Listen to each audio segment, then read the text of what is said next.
अस्सलाम वालेकुम नाज़रीन, मैं हूं आपका मेज़बान मोहम्मद फ़ारूक जान। आज हमारे स्टूडियो में तशरीफ़ फरमा है चौधरी ज़हीर अहमद गोगी साहब, जो कि काउंसलर हैं यूसी 36 अंदरून लाहौर से और मौजूदा काउंसलर हैं इस वक्त पीटीआई से।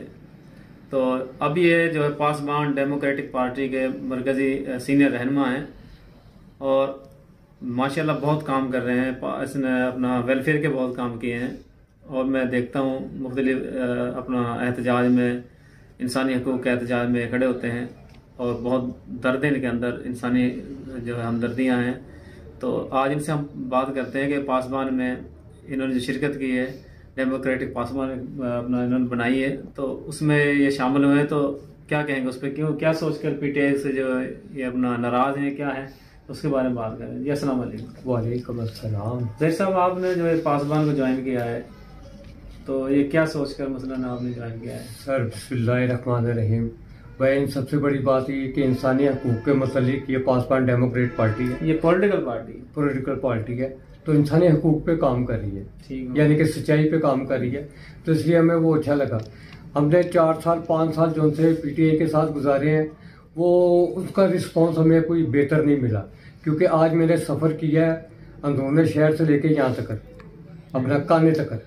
आज अतवार का दिन है तो सफ़र किया और इतने परेशानी में किया है कि जिसमें मेरी उम्र के हिसाब से आज मेरी एक लात भी है ना जो सी वो सो गई है। क्या अडल थी मतलब? वो परेशानी ये है कि सफ़र के दौरान बजाय हमें सहूलतें मिलने के लिए हमें नाकामियाँ मिली हैं, क्योंकि हमने ये जो से ये अपना इमरान खान साहब कहते हैं ना, वो जंगला बस, वो लाहौर में जो सी जंगला बस चल रही है ना, उसके मतलब मैं आज कार्ड अपना घर भूल आया। तो वो भूलने की वजह से थोड़ी सी हमें गफलत ये हुई कि उन्होंने कहा जी वो अपना कार्ड हमें दिखा दे जो से वैक्सीन आपने टीके लगवाए हैं। तो उन्होंने मैंने रिक्वेस्ट की कि यार वो कार्ड मैं घर भूल आया हूँ, मोबाइल भी मेरा घर है। तो आप यकीन करें मुझे वहाँ से टिकट नहीं मिली, वो टोकन जो सा मिलता वो नहीं मिला, क्योंकि गज्जू मते तक हमने आना था, तो गज्जू मते से आगे हमने काने आना था, वो रक्शे पे किसी भी कन्वेंस पे हमने आ जाना था। वो तो गवर्नमेंट की पॉलिसी है, वो गवर्नमेंट से मेरा मुतालबा है। नहीं, वो तो पूरी दुनिया में लगी, वो पूरी दुनिया में बेशक होगी, लेकिन पूरी दुनिया में पुरअमन लोग भी हैं, पुरसुकून भी हैं। फिर सहूलत भी है ना गवर्नमेंट की। सर वो सहूलत में आपके सहूलत के लिए गया इस उम्र में वोट ही मांगेंगे आपकी सहूलत के लिए गवर्नमेंट ने किया है, बगैर कार्ड के किसी को टिकट नहीं, क्योंकि कोरोना का दौर है। सर वो किसी की जुबान पे एतबार भी कर लेना चाहिए, कितने करोड़ अवाम, हजारों अवाम। अगर मैं यहाँ कहूँ जी मैंने जनाब यानी एम इंग्लिश किया हुआ है, मुझे ये नौकरी दे दो, सर ये सर्टिफिकेट दिखाए ना। सर ये यहाँ चलता सर्टिफिकेट, उसी की बात है। अब ये हमें अमेरिका से मिलाते हैं, लंदन से मिलाते हैं, तुर्की से मिलाते हैं, वो वाले कानून तो नहीं अच्छा है। मैं कहता हूँ अल्हम्दुलिल्लाह हम लोगों ने कुर्बानियाँ दी हैं, हमारे बड़ों ने कुर्बानियाँ दी हैं, पाकिस्तान बहुत अच्छा है। लेकिन पाकिस्तान को खराब करने वाले भी तो हमारे लोग हैं ना। ये जगीरदारा निजाम हो गया, ये जो से अपना असम्बलियों में बैठे हुए लोग, ये कौन लोग हैं? अच्छा, आप पीटीआई को छोड़ के पासवान में क्यों आए? वो इसलिए आए हैं कि पीटीआई में सच्चाई कोई नहीं है, झूठ बोलते हैं, वो गलत बयानी और झूठे लोग हैं। अच्छा। तो जो सा हमारा लीडर, जो सा साबका लीडर था, वो यू टर्न हर बात पे लेता है। तो इमरान का तो सर्टिफिकेट मिला अदालत से भी सच्चाई का जो है।